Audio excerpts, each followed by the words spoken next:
welcome into your health and also getting help from Auntie Alabama here, because we have Brittani Harris here, and you are with the Department of Senior Services, and you're the nutrition director. And we talked last week about some things. We're going to talk this week about, you really got serious stuff here, and you need to be smart about reading your labels on what you buy. I mean, I put back 3 things last time I went to the grocery store when I went to the back and looked at the label to see what all was really in there. So do they list the primary ingredient? Is it kind of top to bottom what's in that product to the highest degree? Yes, they do. I'm going to use this as a bit of an example. Okay. So I can learn a lot about this bag of chips, and just like you can about any product you buy in the grocery store or the gas station, on the back where that nutrition facts label is. At the very bottom underneath that chart, there's the ingredients. And the ingredients are required to be listed by weight. So that means the first ingredient is the most that's in the product. Okay. So, and what else that you get is when you go to the top of that label, it says nutrition facts. Right underneath, it tells you the serving size.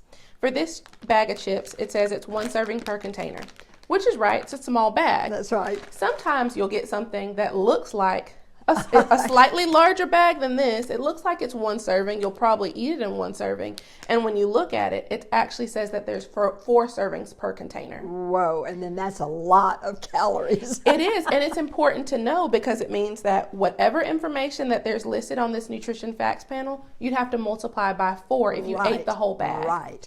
Sometimes, if it's something that you get from a convenience store, they'll go ahead and say, this is the amount if you consume the whole bag. Okay. That's a newer thing that they're doing, which is very helpful, because a lot of the times, if you go get like a slightly larger bag of chips at a gas station, you're driving on a road trip, you'll eat that whole bag, and at least then you know. So for this chips, at the very top, it tells you in large letters the calories. That tell you how much you're going to get from that 1 serving. The next one I'd say to look out for is the total fat.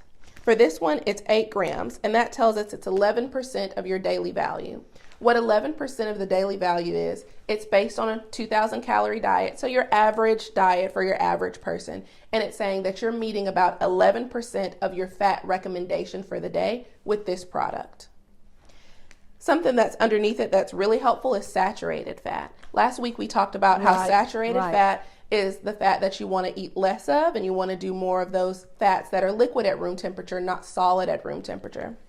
This one has 1 gram of saturated fat, and that's 8% of your daily value. So it's 8% of what you consume and should consume in the whole day of saturated fat. Another thing that's helpful on here is sodium. We want to limit our sodium intake to about 2 grams or 2,000 milligrams per day. This one is 125 milligrams, 6% of that daily value, and that's not bad. No, that's not for chips. For chips and for a snack. Yeah. Some things that you want to be very careful about with sodium is pork rinds. Those are very high in sodium. Canned meats, things like Vienna sausages. Those are very high in sodium. Ramen noodles, those packaged noodles. Some frozen dinners can actually be really high in sodium. That's a great item to look at the food label on. And then the last 2 more things to look at: total carbohydrates. If you're diabetic, that's great information. That's what you'll want to look at there. This one is 15 grams, and 15 grams is 1 serving of carbohydrate. If you're diabetic, that's something that you should look out for. And then the dietary fiber, 1 gram in this item. That's not much dietary fiber. I always like to give a plug for dietary fiber, because Americans traditionally do not eat enough. True. Well, I've got a couple, we talk about nutrition and a lot of these things. And again, everybody tells you, shop your outer aisles, like your fruits, your vegetables, your salads, all those things. And your inner aisles are the ones that you should be taking less from. And as a rule of thumb, that's a good idea. I also wanted to ask you about, there have been topics about, for years we were talking, cholesterol, bad, don't eat eggs. Now, eggs are good for you. Now, what are we supposed to believe? Coffee, 2 things. Just tackle those 2 things for me. So eggs are good for you. Eggs are a great source of protein. Yes. The concern was that the yolk can be higher in cholesterol, and there was a concern that that could drive your total cholesterol up. What they found is that overall, the nutrients that are provided in that egg are beneficial. They're a great way to meet your protein needs. One of the things, I can be a little bit short on my protein needs. So one of the things I like to do is make chicken salad in bulk with eggs. That means it's super lean because I make it with chicken breast. It has boiled eggs in it, so it's very high in protein, very lean, and I can eat off of it for the rest of the week. I put eggs in my tuna fish salad. Yes, me too, and it's delicious. Coffee, actually, there's no studies that a moderate amount of coffee, about 2 cups a day, is harmful. It actually can have antioxidant properties, so which are actually good for you.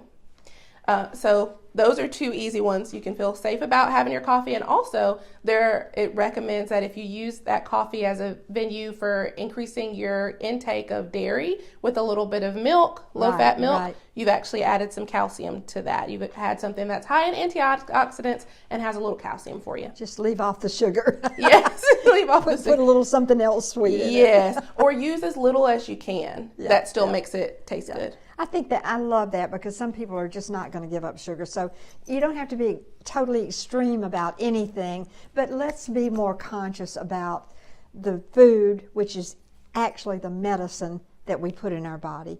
And thank you so much because you're making our audience better, gives us something to think about. Yes. So we appreciate what you do, Brittani, and thank you for coming in. Thank you. Thank you for having me. And thank you for being with us.